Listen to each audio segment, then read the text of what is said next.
Muy bien, buenas tardes a todos. Bienvenidos a nuestra sesión de hoy de métodos cualitativos de investigación en criminología. Muchas gracias a los que están conectados.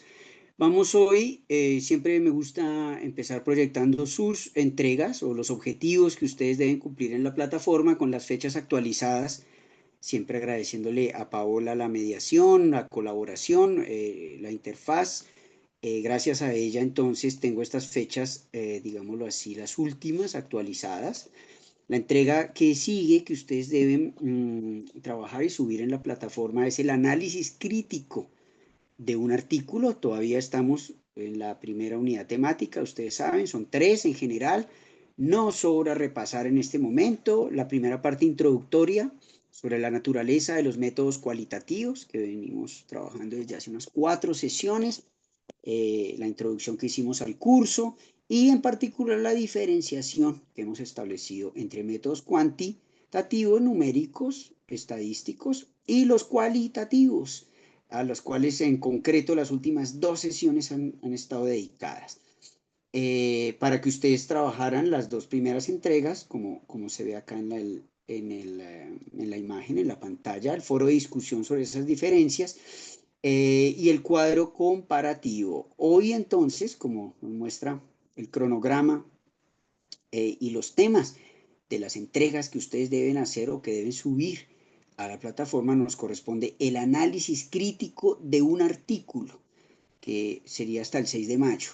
Luego repasamos y cerrando esta primera unidad temática está la propuesta de un diseño completo de investigación, una especie de pequeño proyecto o microproyecto de investigación con las partes que debe tener, siempre desde los métodos cualitativos, ¿no? La segunda unidad, en general, corresponde a específicamente ahondar en 2 métodos. La entrevista, ya hemos adelantado acá, hemos hablado del análisis del discurso, hemos hablado de las entrevistas con preguntas estructuradas o semiestructuradas, etcétera. Eso lo miraremos ya más adelante de acuerdo al calendario. Y la observación participante. Ese será como el cierre, que es un tema muy interesante, etnográfico, que anticipamos desde la primera sesión, o señalábamos desde la introducción, la importancia de la etnografía y la observación participante como un gran ejemplo específico de métodos cualitativos. Ustedes deben diseñar una entrevista, es decir, escribir las preguntas, plantearlas, pulirlas, siempre de acuerdo a la propuesta de investigación.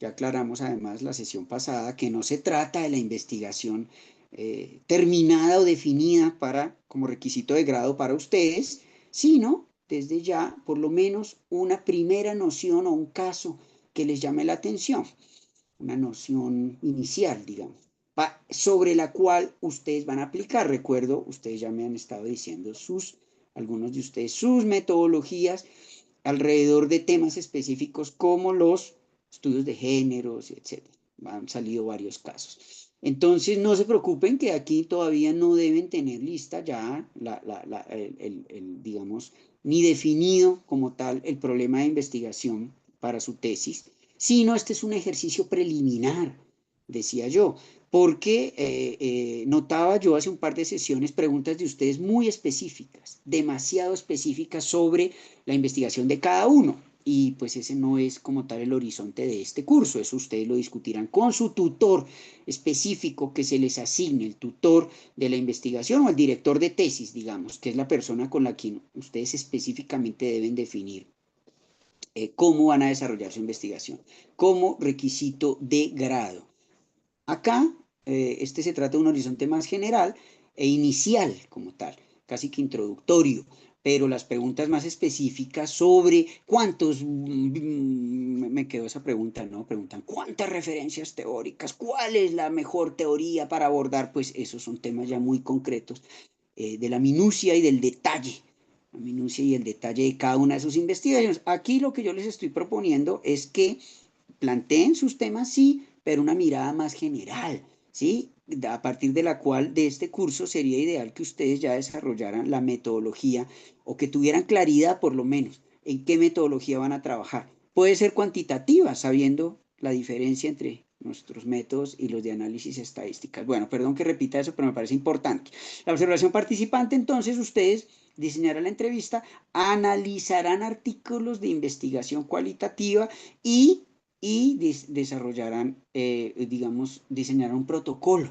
Eso lo explicaremos en su momento ya a finales de junio para cerrar el curso. Lo que es un protocolo o un guión para realizar la observación participante. Bueno, por ahora, como seguimos este calendario y vemos acá las entregas concretas, ¿qué es el análisis crítico de un artículo? Pues muy bien, hoy lo vamos a trabajar, a definir. Me gusta que sea manera de taller, es decir, está abierto el chat para que por favor me interpelen, pregunten, hagan comentarios desde los casos que han venido escogiendo. El artículo que yo les propuse es el de criminología visual de Eric Cano, un artículo reciente, les decía, que introduce esta perspectiva metodológica en Latinoamérica y en España, en los países de habla hispana, porque en todo caso la criminología visual es una corriente nueva, emergente, es una mirada emergente, bien interesante, una perspectiva nueva en criminología. Entonces, por eso, digamos, el artículo es tan relevante, ¿no? De entrada yo quisiera saber si pudieron, por lo menos yo les sugería, era una sugerencia, encontrar una imagen, buscarla, escogerla, decíamos la semana pasada, y me pregunto si los presentes que me están escuchando acá, si lograron seleccionar esa imagen, por favor, si lograron seleccionar la imagen y nos la pueden compartir incluso, si quieren compartirla para hacer análisis concreto desde estos casos. Hoy vamos a discutir, yo he seleccionado las mías y les voy a presentar un ejemplo específico de cómo hacer análisis de imágenes desde las que yo escogí. Entonces me dicen, por favor, si en el chat o alzan la mano si van a participar. Si lograron, si no, no importa, pero por lo menos es una sugerencia para que ustedes, para que este curso sea muy útil.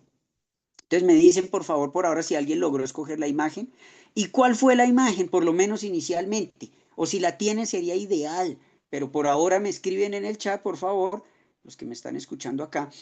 Muy bien, Laila, gracias por compartir. Entonces vamos a ir a mirar.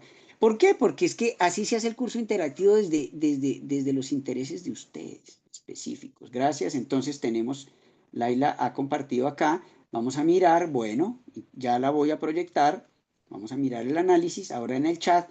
Gracias, Laila. Si alguien más ya seleccionó la imagen, sería ideal. Paola también, muy bien, arte. Estoy viendo acá historia del arte y de la pintura. Muy importante esto y muy relacionado con nuestras sesiones o discusiones de febrero y de marzo, las primeras donde traíamos acá ejemplos concretos de la historia del arte. Muy bien, gracias Paola por esto. Ya vamos a mirar si alguien más, por favor, ya seleccionó su imagen, lo invito o que haga el ejercicio mientras estamos acá.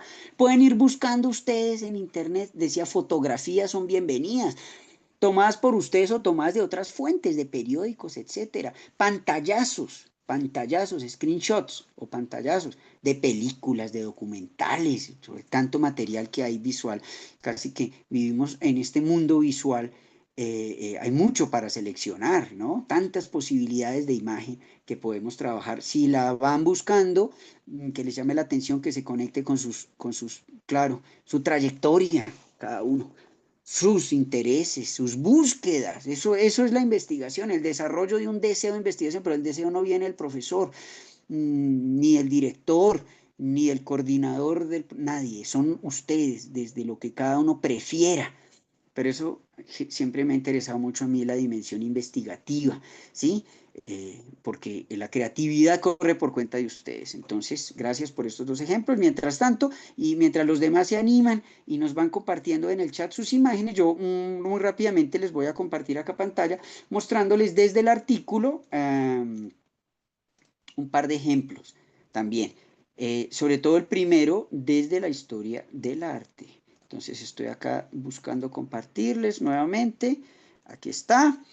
Bueno, entonces este es otro ejemplo, pero aquí ya en concreto vamos a analizar las ideas del artículo. Bueno, Jorge Higuera también nos comparte. Gracias, atentado guerrillero de la iglesia en Bojayá, claro. Muy bien, ya vamos a mirar, gracias a los que están compartiendo.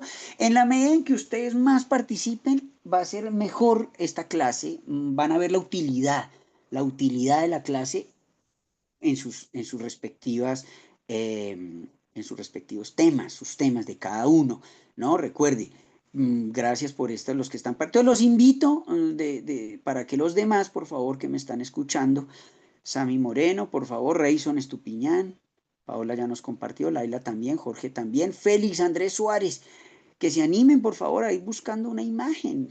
Puede ser muy inicial, pueden cambiarla después, pero por ahora, para que sobre esa imagen vayamos girando y vayamos haciendo nuestras observaciones y sobre todo, lo más importante de este curso, aplicando la metodología de análisis cualitativo, de la cual el análisis de imagen y de fuente visual es esencial, ¿no? Está en el centro de las investigaciones cualitativas. Fíjense.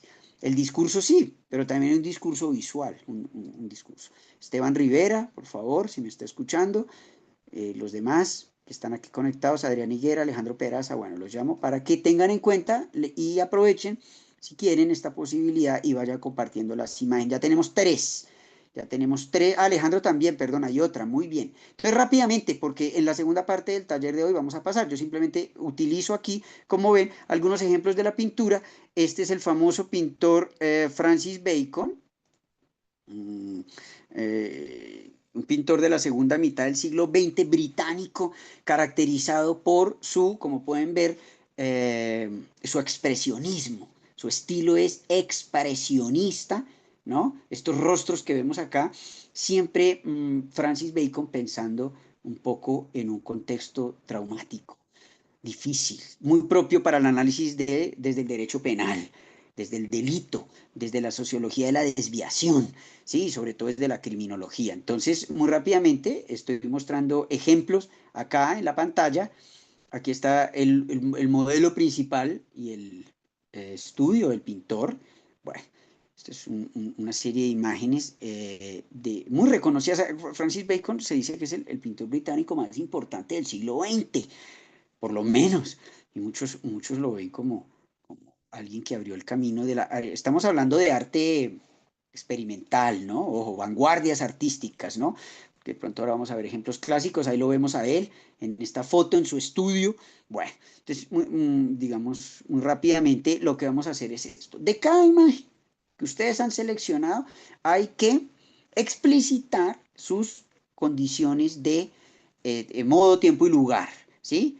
Si es una pintura, ¿quién fue el pintor? En este caso, Francis Bacon. La fecha exacta, aquí estamos en 1949, con estas imágenes que estamos viendo, la que estoy presentando. En cada uno de los casos siempre hay que marcar las coordenadas. Marcar las coordenadas. Si es una fotografía, ¿cuándo fue tomada y quién es el fotógrafo? ¿Sí? O en el caso de una obra de arte, quién la pintó y en qué momento fue exhibida por primera vez, de qué año data, ¿sí? No es lo mismo analizar, ¿no? Arte del siglo XV, finales del siglo XV, XVI, como cuando aquí hablamos de El Bosco, la obra de Jerónimo Bosco, El Jardín de las Delicias, etcétera. Y otra cosa es hablar de estas, fíjense acá lo interesante de estas manifestaciones estéticas que giran alrededor de la tragedia de la Segunda Guerra Mundial, tema que no nos es ajeno. La clase pasada estábamos hablando de Nuremberg, la película Nuremberg, a propósito de los juicios de Nuremberg, de finales de la Segunda Guerra Mundial, donde fueron procesados los grandes líderes, diríamos hoy, máximos responsables también, máximos responsables de las atrocidades de la Segunda Guerra Mundial nazi, los grandes responsables nazi, la alta comandancia militar nazi, especialmente Hermann Göring. Y bueno, entonces, como horizonte histórico, estas pinturas responden a esos horrores.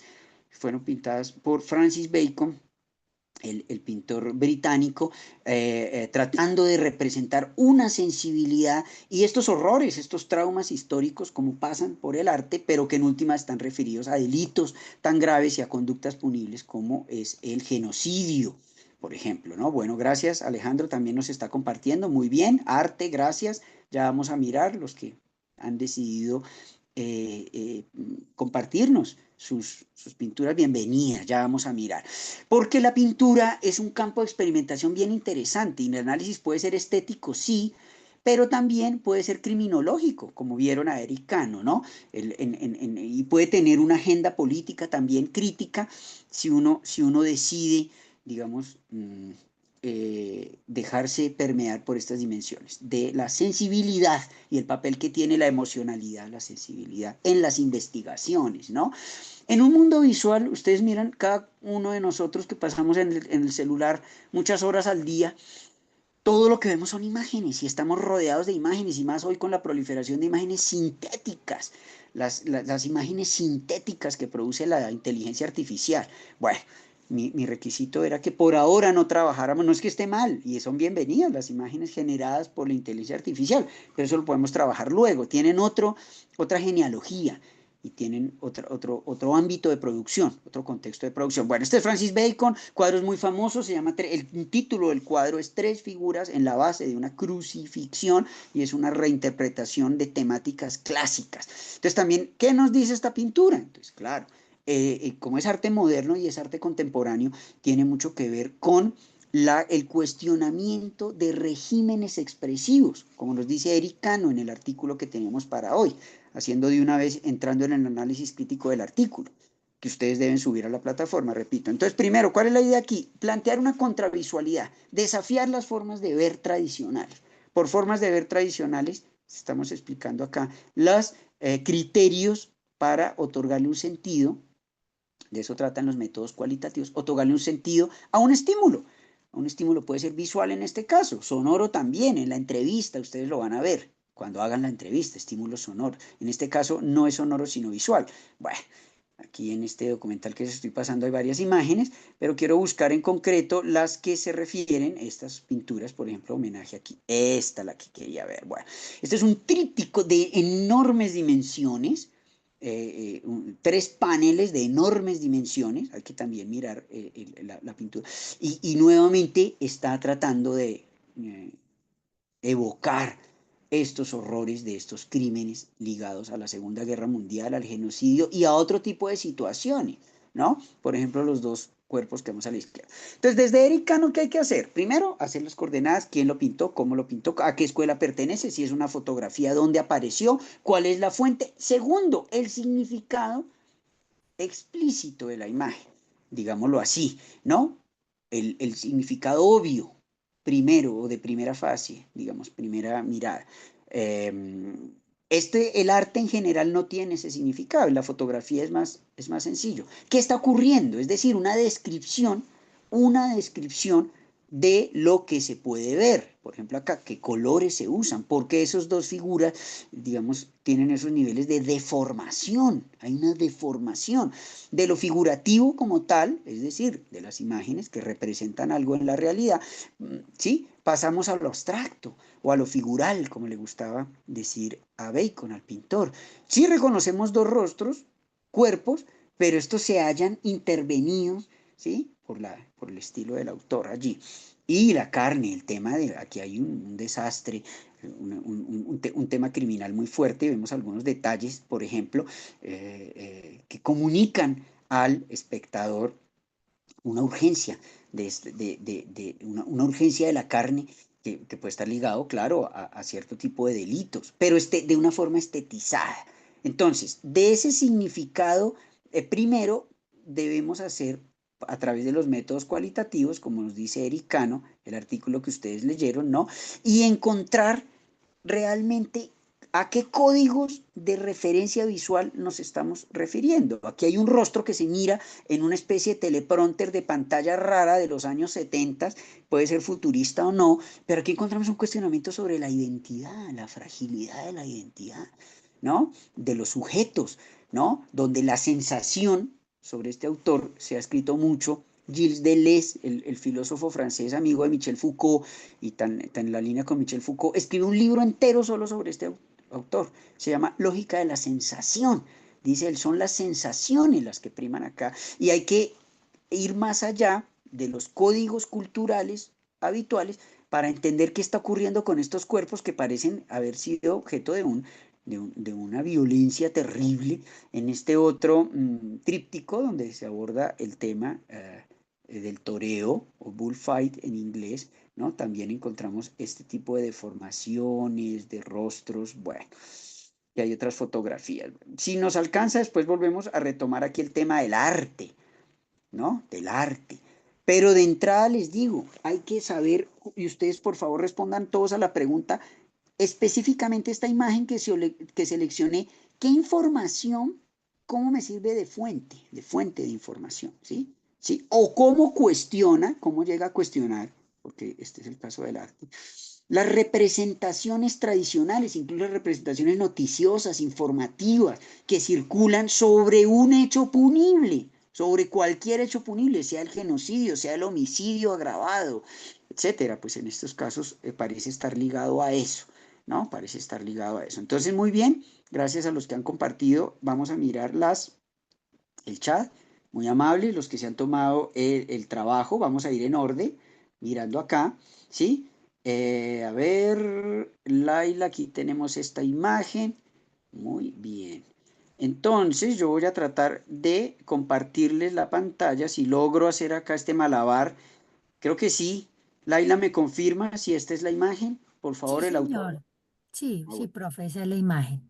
Algo que nos quiera decir sobre por qué la seleccionó inicialmente y la justificación, por favor. Sí, profe, pues digamos que mi propuesta de investigación de la que ya pues subí a la plataforma tiene que ver con esas valoraciones que realizamos desde medicina legal y esos enfoques diferenciales y las violencias que están asociadas a violencias por prejuicio. Entonces, esta imagen digamos que enfoca mucho en este caso un sector en enfoque diferencial que tiene que ver con negritudes y cómo en este caso la sociedad ha enmarcado digamos que, o también ha disminuido la atención frente a estos crímenes, viéndolos simplemente como algo más que pasa en la sociedad y no como algo que es perjudicial y que es preocupante. Excelente, muchas gracias. Sí, bueno, creo que la imagen bastante es como una pasar de Francis Bacon, donde hay estos cuerpos allí, digámoslo así, eh, tasajeados, destripados, en fin, estas expresiones, a una foto, a un fotorrealismo. Entonces, Laila, muy bien escogida la imagen, habría que mirar la fecha exacta, etcétera, porque esta bandera de Estados Unidos, que ocupa arriba, en el centro, la bandera de la Confederación a la derecha, ojo, análisis simbólico, miren los detalles en cada imagen, analicen los detalles. Claro, pasamos del significado explícito, les decía, el contenido manifiesto de la imagen, vamos a decir, contenido manifiesto, lo que es manifiesto, evidente. Entonces, ¿qué vemos ahí? Una madre llorando, bueno, es una descripción, eso hay que hacerlo. Pero luego vamos más allá, segundo paso. Nos dice Eric Cano, investiguemos detalles. En la esquina superior derecha, la bandera de la Confederación. ¿Qué es esa bandera? ¿Qué significa? ¿No? Puede representar, ¿no? Los valores del supremacismo blanco y el racismo, finalmente, el racismo estructural en Estados Unidos. Muy interesante, gracias por esta imagen. Nos dice mucho, fíjense en la esquina, por favor todos, momento, esquina superior, superior no, inferior derecha de la imagen. Ahí hay unas esposas, qué símbolo, por qué están allí, hay sangre, qué ocurre, qué relato podemos hacer de lo que está ocurriendo allí y por qué es importante para la criminología, ¿sí? Entender a la víctima. Claramente, si no es la mamá, es una persona muy cercana, una hermana tal vez. Bueno, la persona está sin vida.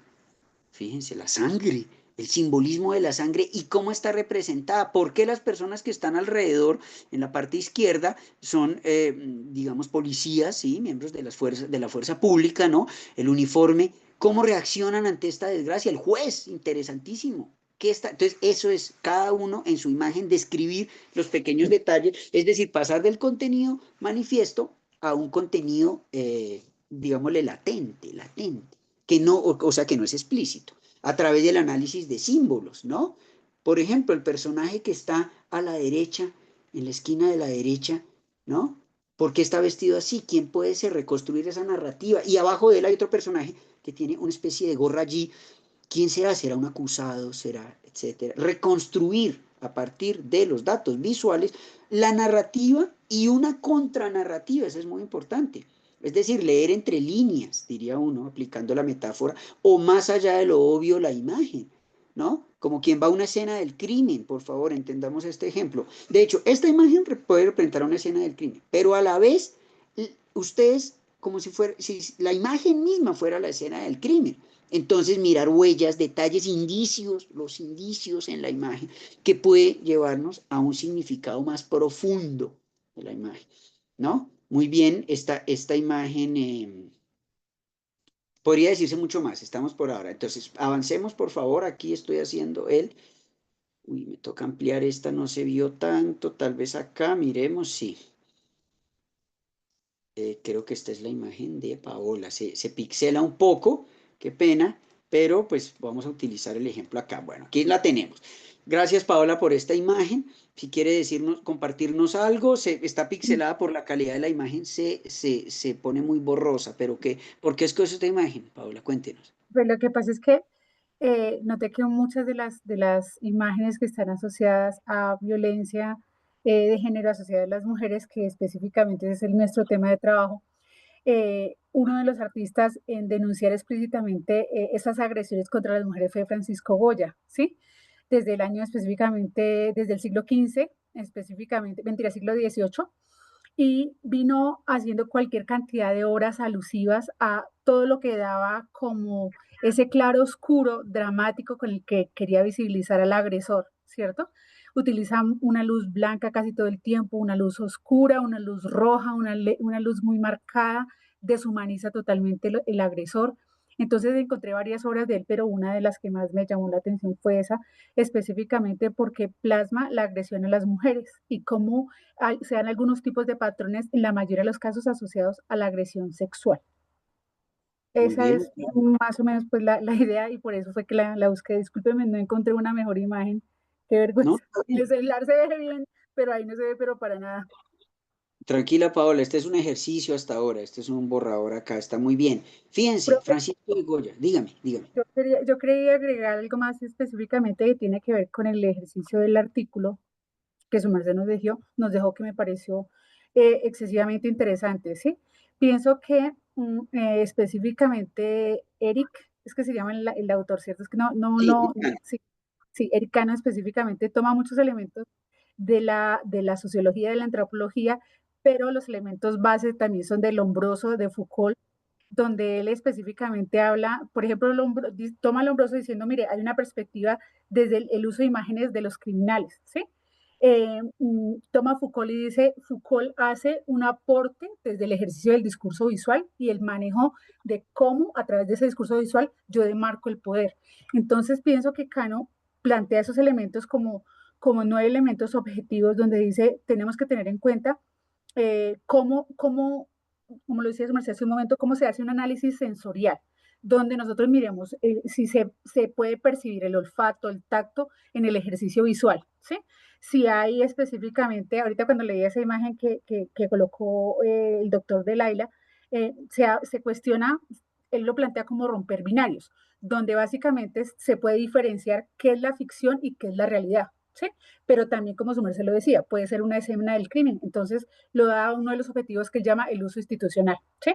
Donde dice, tenemos unas cámaras, tenemos unos registros, unas evidencias de las personas que están en la escena. Entonces, pienso que Eric hace unos planteamientos desde los objetivos que planteó en el artículo muy interesantes para la lectura de la criminología visual. Eso es, pues.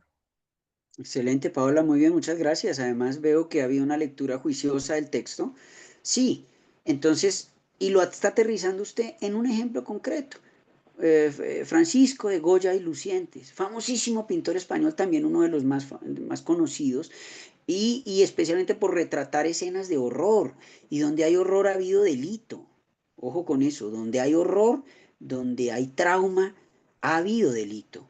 Donde hay tragedia, tragedia social, siempre ha habido delito. Entonces, el análisis de estas obras trágicas y sobre el trauma, aquí en todo caso se alcanza a apreciar la mujer que está allí siendo maltratada, violentada, eh, eh, Bueno, por el nivel de emborronamiento parece un cuadro de Francis Bacon. Por una coincidencia nos relaciona un poco. En Bacon el emborronamiento es la propuesta, es así, esa es la propuesta del autor. Aquí tal vez no. Sin embargo, Goya es uno de los pintores que abre la pintura a las vanguardias artísticas del siglo XX. O sea, Goya es un pintor que se dice figurativo, y la primera parte de su obra es así, pero en obras como esta y sobre todo las pinturas negras del final de su vida, las fuerzas expresivas rebasan los límites figurativos, los exceden, y por eso se pierden los contornos, ¿sí? Casi como hay una emocionalidad, o como diría Deleuze en el libro que les mencioné, la lógica de la sensación, que es bien interesante, la lógica de la sensación, ¿sí? Hay una especie de histeria, que es una fuerza expresiva tan potente que emborrona el cuadro, y ya no es fácil por la fuerza expresiva, digamos, por el dolor también, toda esta emocionalidad, todos estos instintos y todas estas pasiones rebasan los límites del cuadro representativo de la pintura y se pierde, pero en el fondo hay un dolor terrible.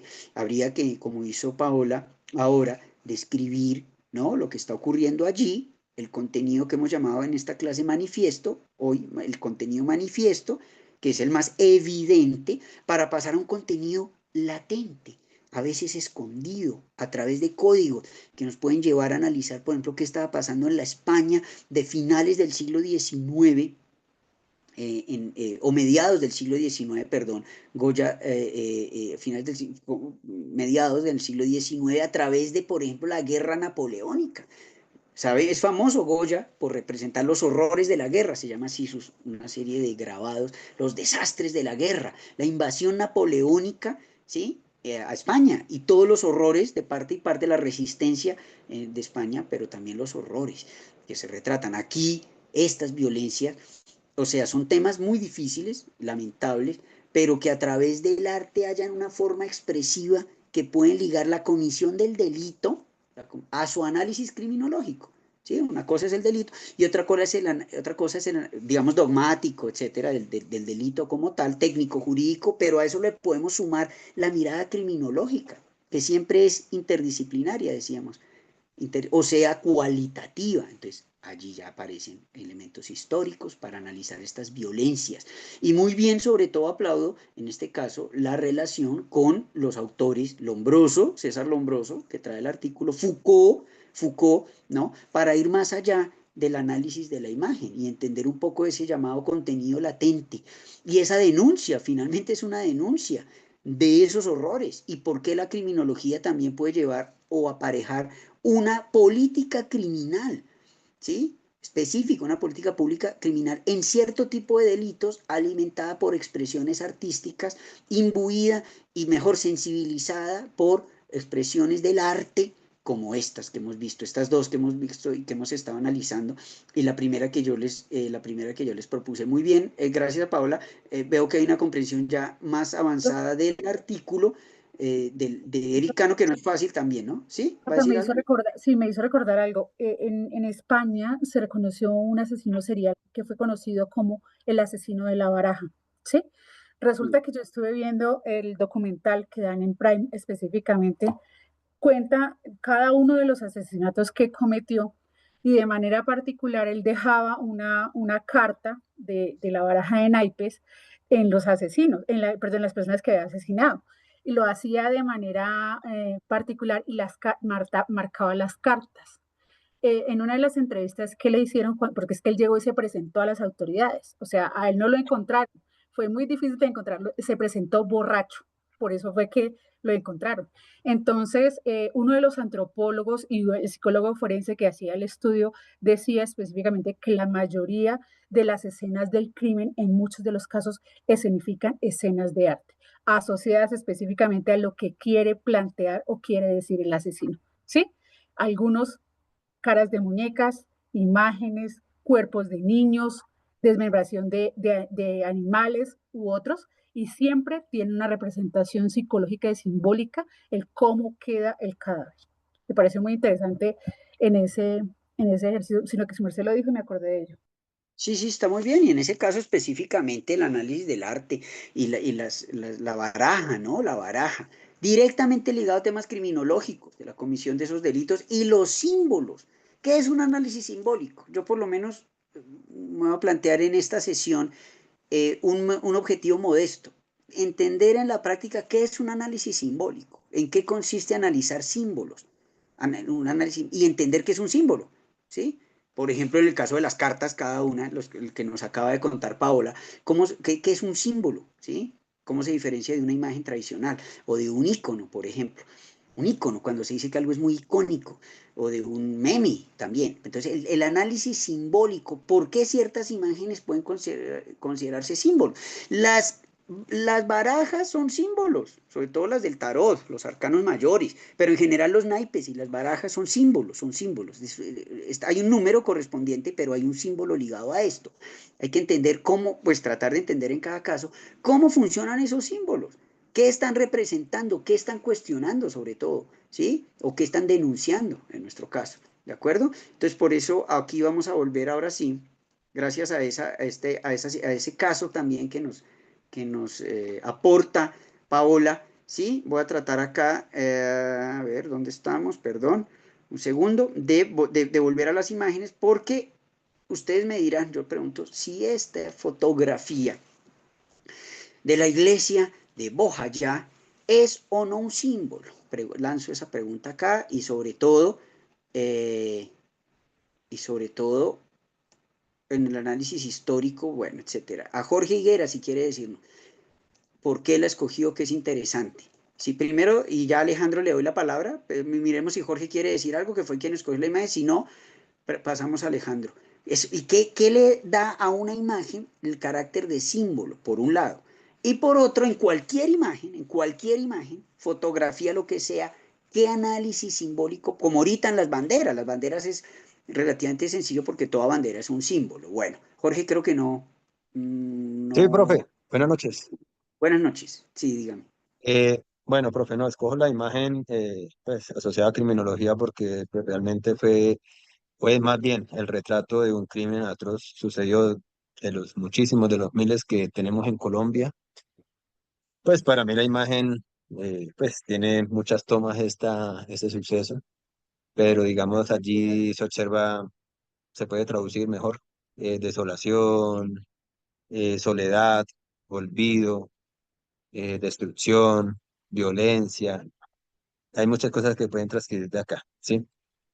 Coincidencialmente, en este atentado que fue en inicios del 2002, pues cae un cilindro bomba, precisamente cae sobre la iglesia, ¿sí?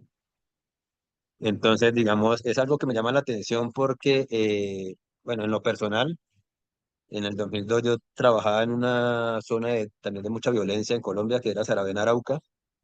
Y yo siempre decía que estábamos blindados, ¿sí? O sea, la estación de Saravena Arauca era blindada, o sea, y es contemporáneo, 2001-2002 que estuve por allá, este atentado fue en mayo del 2002 en Bojayá, lo lanza la guerrilla, supuestamente está en un combate con paramilitares y bueno, desafortunadamente cae sobre la iglesia donde fallecen cerca de 80 personas, la mitad eran niños y bueno, o sea, desenlace fatal completamente.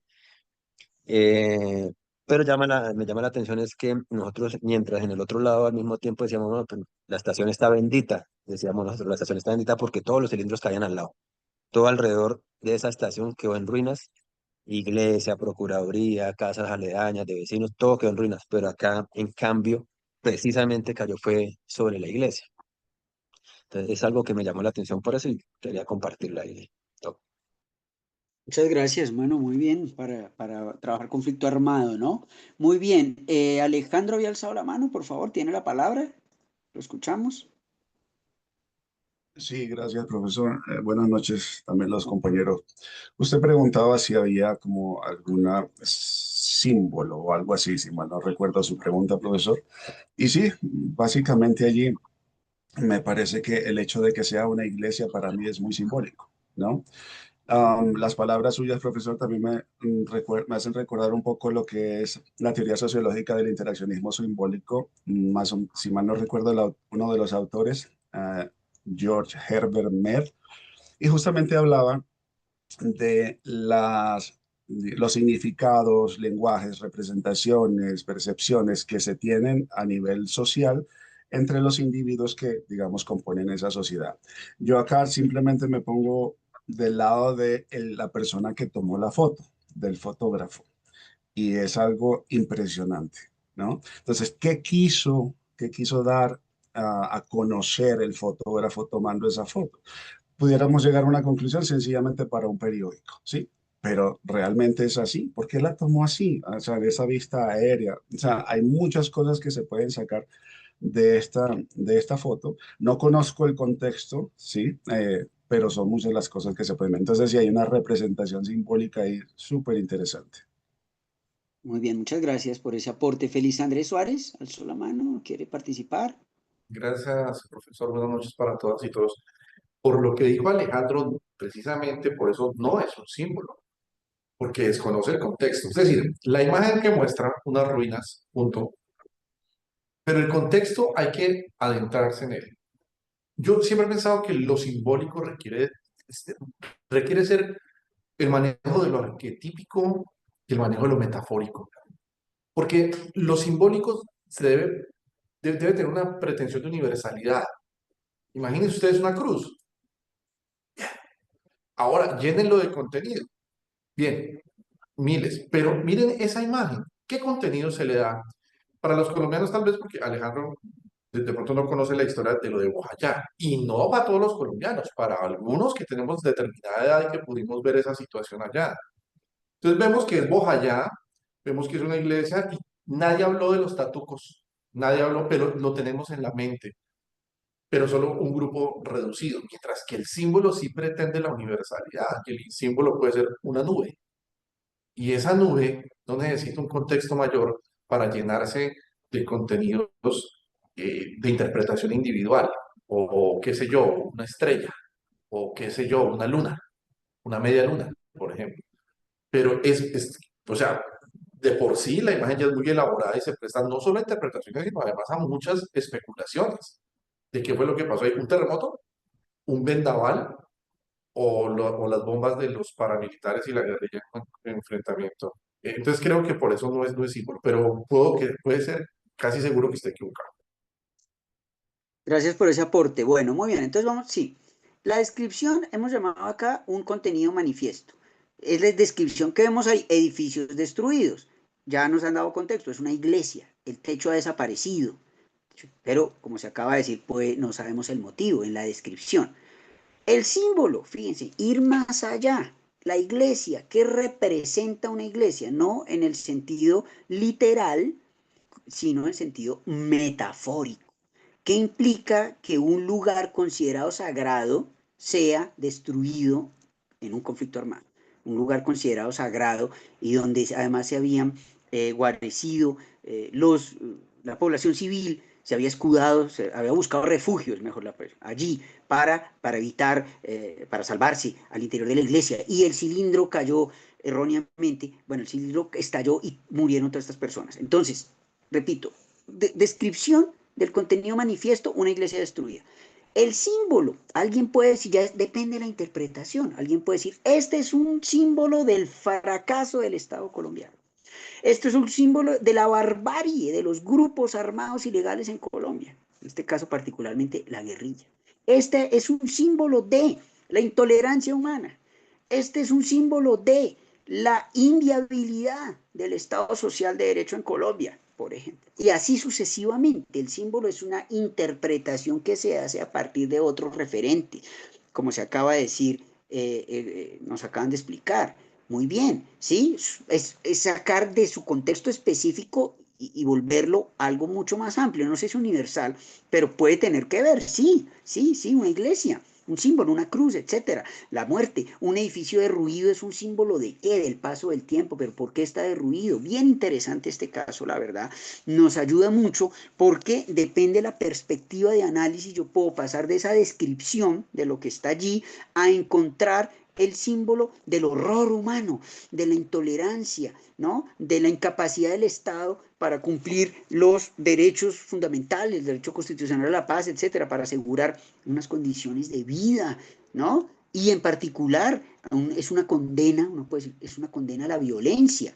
Yo aquí debo mencionar el Guernica de Pablo Picasso, donde no de manera literal como en una foto, sino a través de la tendencia cubista, pero básicamente mostraba esa destrucción como esta imagen. Y entonces era una denuncia del horror, en ese caso el bombardeo de una ciudad española, ¿sí? Por parte de fuerzas fascistas y cómo la población civil fue victimizada y los horrores. Estas imágenes hablan más a la sensibilidad, a la emocionalidad que propiamente a la razón, y eso hay que decirlo en el análisis de imagen. No, está muy bien. El símbolo es algo que trasciende en la circunstancia concreta del momento. ¿No? Los horrores de la guerra, lo vimos ahorita hablando de Goya, o incluso de Bacon, refiriéndose de una forma o de otra a los horrores de la Segunda Guerra Mundial. En este caso estamos hablando específicamente del conflicto armado en Colombia a comienzos del siglo XX, ¿no? Ya después uno puede empezar a analizar, por ejemplo, dónde está, por la vegetación que hay allí, ¿no? ¿Dónde está situado esto? Para hablar del Chocó, el litoral pacífico, etcétera, etcétera, y análisis más detallados. Pero, lo importante del análisis simbólico, como se dijo ahora, es trascender lo literal, lo que está allí, evidentemente, un edificio de ruido, hacia lo representativo, ¿no? Hacia el horror, y esto que aquí no están los cuerpos y los cadáveres, pero también podría ser una forma de hacer el análisis como lo vimos ahora, ¿sí? Ahora vamos a avanzar acá, por favor, porque me parece muy interesante movernos a este otro caso, perdón que lo voy a tratar de compartir rápidamente, muy enlazado con lo que acabamos de decir, muy enlazado, pero desde otro ángulo aquí, perdón, ya lo vi. Entonces, este es, no sé si, por favor, la persona que nos compartió esta imagen quisiera hacer un comentario inicial, volvemos al arte, pero está relacionado con lo que estamos diciendo. Bueno, Edward Munch, profesor, cuéntenos. Edvard Munch, sí.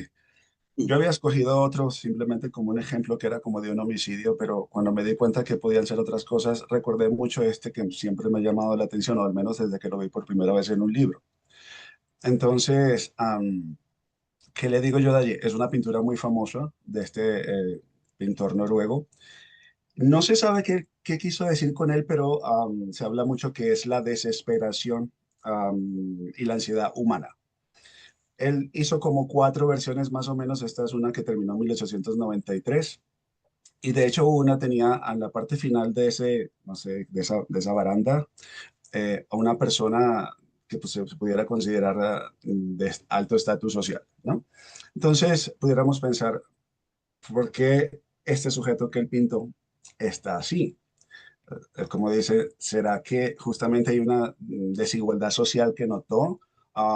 ¿Será que, no sé, está viendo una persona y le pareció muy bonita, muy fea, me pongo al frente de él, mira, o estoy bello o estoy horrible, ¿no? O sea, es que son muchas cosas así como que tú dices, ¿qué está viendo la persona que lo hace ser así? O hay algo, no sé, algún bombardeo o algo al frente, ¿sí? Entonces, es súper interesante, los colores son muy chéveres. Pero viene justamente esta otra cosa que dice, ¿qué estaba pasando para esos años de 1890, 93, 91, que hace que este autor haya pintado esto? Entonces, una de las poquitas cosas que recuerdo de la muy breve lectura que hice sobre este autor que estaba diciendo Eric Cano, es que muchas de las pinturas o de las imágenes son la representación de la sociedad. Entonces, quizás Edvard Munch fue el primero que, no sé, hizo esta representación y quizás por eso es tan importante esta pintura. Eh, sí, no, o sea, sería interesantísimo saber qué era lo que pasaba por la cabeza de él. Pero justamente es eso. ¿Qué significa esto para una sociedad de esa época, de más o menos 1890, como decía? Entonces, bueno, ahí vienen todos los símbolos y todas las representaciones y qué veo yo, o sea, qué me llama la atención a mí y qué estaría en la cabeza del autor. No más eso, profesor. Muchas gracias, Alejandro. Muy bien, exactamente.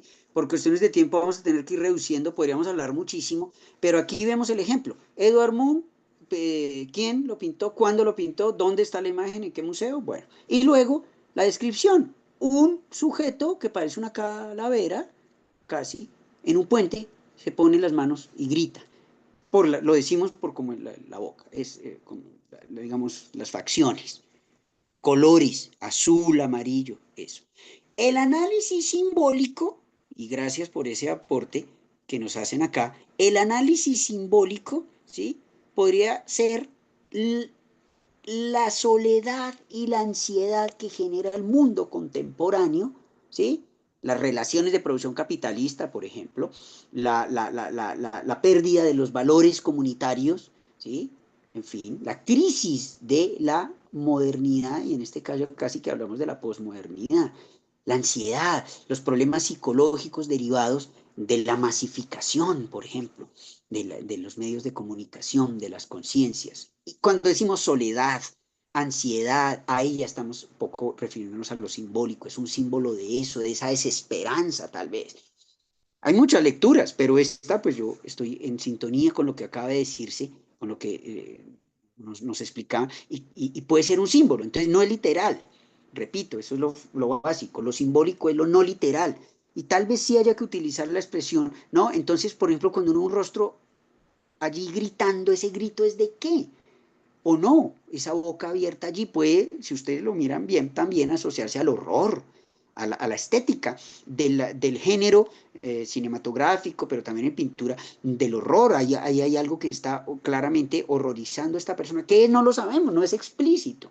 No es explícito, no es literal, nuevamente. Entonces tenemos que interpretar. Puede haber presenciado un delito esta persona, estar enfrente de un homicidio, de una tortura, etcétera, ¿no? Y por eso la reacción, ¿no? Es un espejo esta imagen, un espejo que nos hace ver algo que no está en la imagen, pero que nos afecta profundamente, esa sensación que les decía ahora, la lógica de la sensación, esa como fuerza expresiva que se asocia precisamente al expresionismo, a este pintor muy bien escogido, muy interesante, nos sirve mucho para desarrollar estos ejemplos. Vamos a avanzar me dicen si Barrabás o Jesucristo, y qué interesante esta imagen además, con contenido también histórico religioso, ¿sí?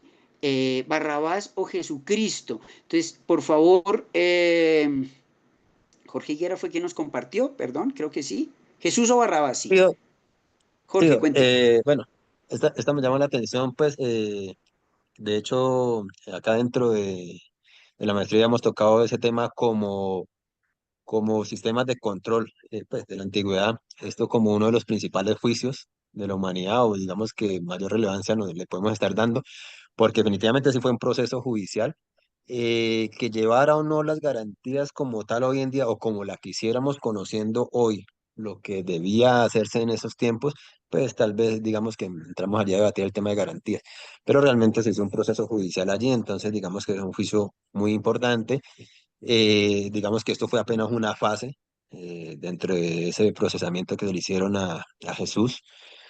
Y pues llama la atención que hoy en día todavía seguimos en muchos dilemas, en muchos ámbitos, para no entrar en controversias ahorita que el de la derecha o el de la izquierda, ¿no? Para entrar en eso, sino simplemente seguimos decidiendo, así como Poncio Pilato, así como los sumos sacerdotes, así como el pueblo en general pudo decidir. Sí, tenemos pues esa capacidad, estamos dotados de discernimiento, ¿no? De diferenciar entre lo que es bueno y que es malo. Pero lo que es bueno y es malo es universal, o es bueno y es malo para mí, en mi conocimiento, más no en el conocimiento universal, porque somos dueños de el conocimiento que tenemos a pocas, digamos, a poco extremo, digámoslo así, de lo que hemos podido captar en nuestros mundos. Y digamos, está eso, ¿no? Como esa discusión de decir, bueno, ¿por qué sí, por qué no? Ahora, desde lo divino, desde lo religioso, bueno, es que tenía que pasar, porque Jesús dijo, tengo que pasar por este paso amargo, tengo que vivir, tengo que sufrir esto para que la humanidad pueda entender desde lo religioso, ¿no? Entonces, digamos que es eso lo llamativo. Excelente, muy bien. Habría que, claro, entonces, ¿de dónde fue sacada la imagen? Si es de una película, cuándo se produjo, quién la dirigió, si es de otra representación, de un documental o, bueno, no sé, parece que es de cine, ¿no? Miren los atuendos, los trajes, en qué momento exacto, las cadenas, el rostro a la izquierda, golpeado, lacerado, herido, ¿no? ¿Qué tipo de justicia? ¿Esta es una justicia retributiva? Claro, o podemos hablar de justicia restaurativa, o no. ¿Cuál es el papel a la derecha en la columna? Hay una persona que está siendo sofocada, la que está. Entonces, de ese detalle hay que pasar. Se describe, ¿sí? Se está administrando justicia en estas condiciones. Imperio romano. Hay que ir a la historia, entonces muy bien, el Imperio Romano, ¿cómo administraba Roma la justicia en sus provincias, ¿no? ¿Cómo se realizaba esto? Y luego el análisis simbólico, propiamente hablando del símbolo religioso, ¿sí? La injusticia, etcétera, todo lo que hay alrededor, digamos, y que puede resultar tan interesante para hacer el análisis crítico, ¿no? Muy bien, yo creo que me salté aquí unas imágenes, perdón, voy a tratar rápidamente de descargarlas. Uy, no, pero aquí no sabría, perdón, esta imagen acá, la de Gira Vega, a ver si lo... Ah, ya, aquí está. No sé si se alcanza a ver en la pantalla, me dice Gira si es su imagen y por qué la escogió. Gira Vega. No la está proyectando, profe. Sí, es la de la mariposita en la boca de Sí, la mujer. sí, exacto. Bueno, aquí nuevamente pasamos a un análisis simbólico, ¿no? Una acuarela, la técnica de acuarela, que es muy diferente y significa otras cosas que una técnica más realista. ¿Está silenciado este personaje? ¿No está silenciado la mariposa? ¿No? De la descripción literal les decía, un rostro con una mariposa en la boca. Pero ¿por qué está representado así? Miren, los tonos dicen mucho. Si son pasteles, si no, ¿no? No sé si yo veo acá los ojos verdes. En fin, estamos en presencia de un significado crítico, se está haciendo aquí una denuncia, de pronto a callar a la persona, etcétera. O de qué otra manera se está representando acá el rostro. Para la teoría del delito también, ¿no? Desde el análisis de la teoría del delito, ¿sí? ¿Qué delitos se están cometiendo acá? Y luego, ¿qué análisis crítico puede hacerse de esos delitos, el símbolo del silenciamiento o no? Yo lo estoy tomando por el lado del silenciamiento, pero fíjense lo interesante del análisis simbólico. Alguien puede hacer una lectura. Puede ser, Sí, dígame, sí. iba a decir, profe, que puede ser metamorfosis, la mariposa puede significar metamorfosis, transformación de pronto de la palabra, no, de pronto viéndolo desde el otro lado y no de silencio. Profe, pero no se está viendo bien la imagen, o yo no sé si soy la única que está proyectando en la anterior, no se deja ver. Perdón, sí, es que estoy aquí tratando, como son varias imágenes. No, yo la saqué fue desde el chat la abrí, porque Sí, sí no sí, estaba es verdad. proyectada. Sí, es verdad, perdón. Sí, bueno, esa era la de Gira, gracias, sí. La idea de la metamorfosis también es muy simbólica, ¿no? La metamorfosis de Kafka, etcétera. Bueno, entonces vamos aquí con Sami Moreno, si nos escucha y nos quiere explicar o nos quiere decir por qué escogió esta imagen, sería eh, la imagen de Sami Moreno, por favor. Creo que es esta acá. Me dicen ahora sí, yo creo que ya se puede ver mejor. Otro juicio antiguo, pero esta es la Roma antigua, gracias por ese aporte, ¿no? Entonces, nuevamente, ¿qué se está representando aquí? De manera explícita, literal, o manifiesto, esas expresiones que hemos utilizado, pues hay unos magistrados romanos en el foro, allí, con su atuendo tradicional, a la derecha una imagen de la justicia. Bueno, pero al decir imagen de la justicia, pasamos al análisis simbólico, cómo se administraba, qué juicio se está llevando allí, qué lectura se está haciendo de la historia, ¿sí? Una historia crítica, qué tipo de, ¿no? Bueno, por hoy vamos a terminar con esta imagen de Rayson, me dice Rayson si nos escucha, si no, a ver si la veo acá, perdón. También el análisis simbólico acá, cerremos estas ventanas, que parece que tenemos un problema aquí como haciéndola, compartiendo pantalla. Bueno, muy bien, aquí está. Share. Bueno, fíjense lo interesante, aquí hay texto, entonces hay imagen y texto, también puede combinarse perfectamente y se puede generar toda una discusión entre el referente acuerdos de paz, implementación, construcción de paz, en el centro la paloma, el símbolo, pero tiene una llave, hay un símbolo adicional, la paloma blanca de la paz, el anhelo de la paloma anidando en el centro del árbol y pasa un río, ¿no? Está, hay una matriz histórica allí, Acuerdos de Paz 2016, ¿sí? Justicia. Y a la derecha, territorios de paz, campesinos, hay un sol, renacer, hay una esperanza en los territorios de paz. Y todo capturado en una imagen, ¿no? Habría que ver, en concreto, fíjense, en la parte, al lado de la paloma derecha, dice reincorporación y desarrollo rural.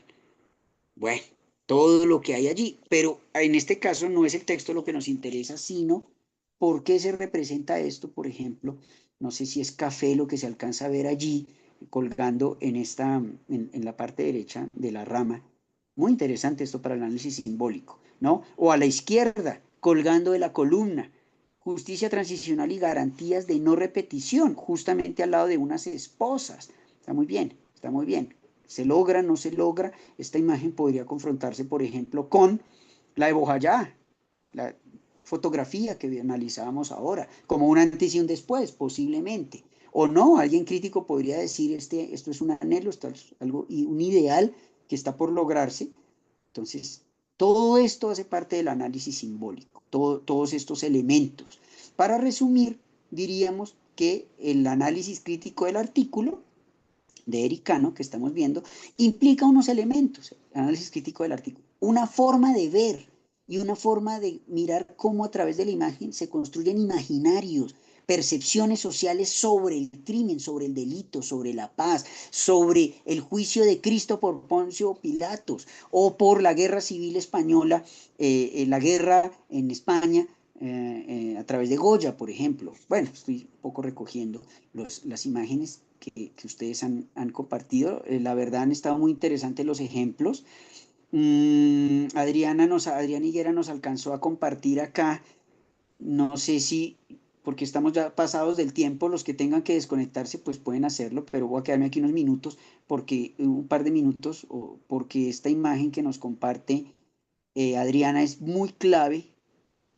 Adriana, no sé si me escucha, si nos quiere, Sí, profe, sí. sí, díganos, ¿por qué Bueno, escogió esta profe, es que imagen? esa imagen significa mucho. No, no sé si la está proyectando, profe, yo no la veo. No, todavía no, Uh, pero nos contando. Sí, estoy haciendo aquí esfuerzos por proyectarla. dale. Bueno, sí, bueno, profe, sí. Yo escogí esta imagen que usted señala porque fue la muerte de Héctor Abad Faciolince. Al día de hoy pues sí, la familia sí sabe que fue un grupo paramilitar, un líder paramilitar, pero pues detrás de ellos habían otros poderes. Para mis compañeros, quizá Héctor Abad Gómez, perdón, no Héctor Abad Faciolince, Héctor Abad Gómez, el papá del escritor. Él Sí, fue un reconocido defensor de derechos humanos y además fue quien trajo la salud, el concepto de salud pública a Colombia. Se dedicó los últimos días de su vida a leer listas de desaparecidos y a preguntar dónde estaban y eso le generó muchos conflictos.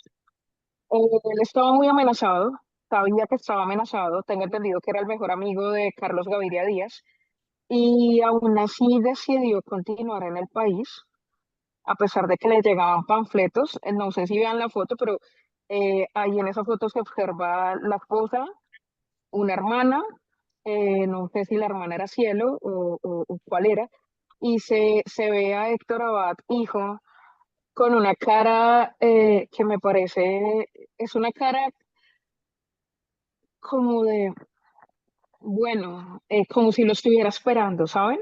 Es la cara como de, sabía que iba a pasar en cualquier momento. Es muy dolorosa esa imagen y pues está el cuerpo cubierto por una sábana blanca, como está en blanco y negro, pues se ven las partes ensangrentadas oscuras. Entonces esto simboliza pues la violencia con la que nosotros hemos crecido como colombianos, ¿no? Yo siento que nosotros nos acostumbramos, estamos de una forma pasmados. Yo creo que no es lo mismo la psicología.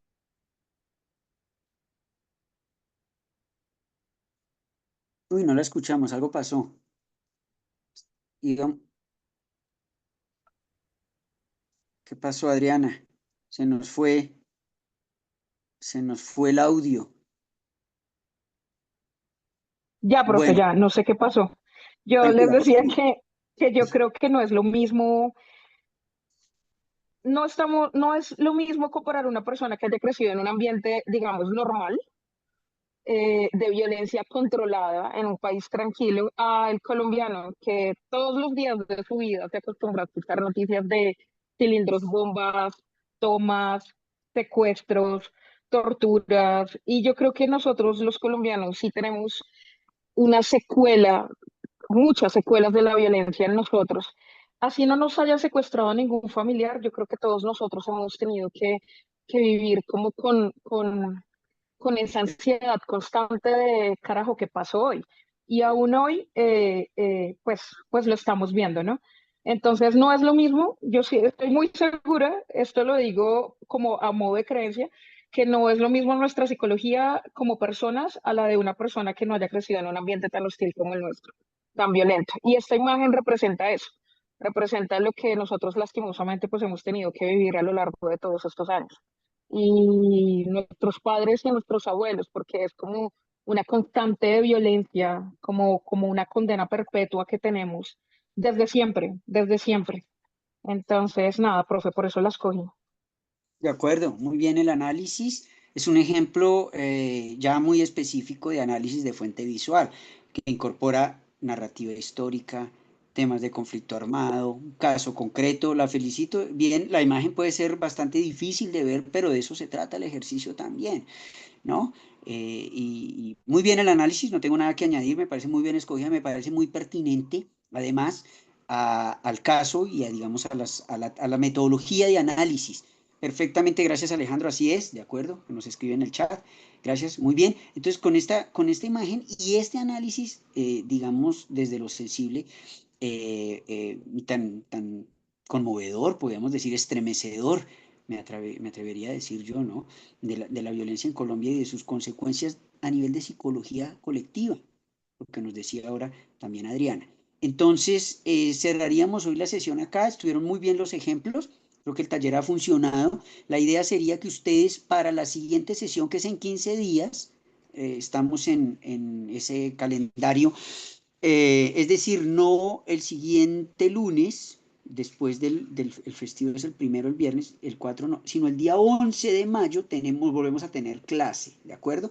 Para esa sesión, ustedes a nivel de las exigencias de la plataforma, de lo que deben subir a la plataforma, deben ir mirando el diseño de una investigación, ojalá desde estos casos, ojalá desde estas ideas que hemos discutido acá y desde estas imágenes, alguno vaya planteando un diseño de investigación con unos objetivos, por lo menos iniciales, objetivo general, alguna pregunta de investigación alrededor de la cual giren sus inquietudes. Sí, aquí han salido varias, fíjense, hoy, con relación a la imagen y con relación a la comprensión crítica de lo visual. Fotografías, pinturas, ha sido bastante variado acá, símbolos de diverso estilo. Yo les propuse arte, varios siguieron esa línea, pero está muy bien si toman un par de casos vimos de fotografía. Entonces nos veríamos nuevamente en 2 semanas, en donde ojalá el taller ya no sea solo sobre una imagen aislada de cada uno, sino sobre un diseño de investigación, que es la terminología que se utiliza, ¿sí? Alrededor de construir objetivos y una pregunta. Vamos, pregunta, objetivos, para cuando ustedes suban a la plataforma tengan ya definido la pregunta, horizonte de investigación, lo más específica posible y algunos objetivos concretos. Ustedes saben cómo se realiza, qué buscarían ustedes con la investigación. Aquí ya avanzamos en la parte de justificación de toda investigación. Cuando ustedes me decían, mire, escoge esta imagen por esta razón, por esto es la justificación, el por qué, ¿no? Para analizar temas de conflicto armado, de violencia de género, como ustedes lo han dicho, en los casos en que se miran. Entonces, los felicito a las personas y agradezco a los que interactuaron.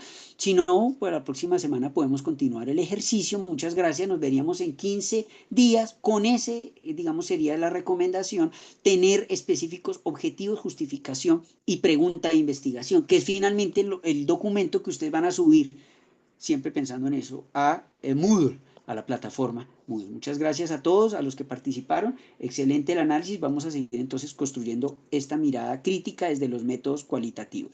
Buenas noches para todos. Feliz noche. Gracias, profe. Buenas noches. Profe, gracias, buenas Buenas Chao, noches. noches. profe, gracias. Buenas noches para todos, que Hasta descansen. luego, profe. Descansemos. Hasta luego, compañeros. Hasta luego.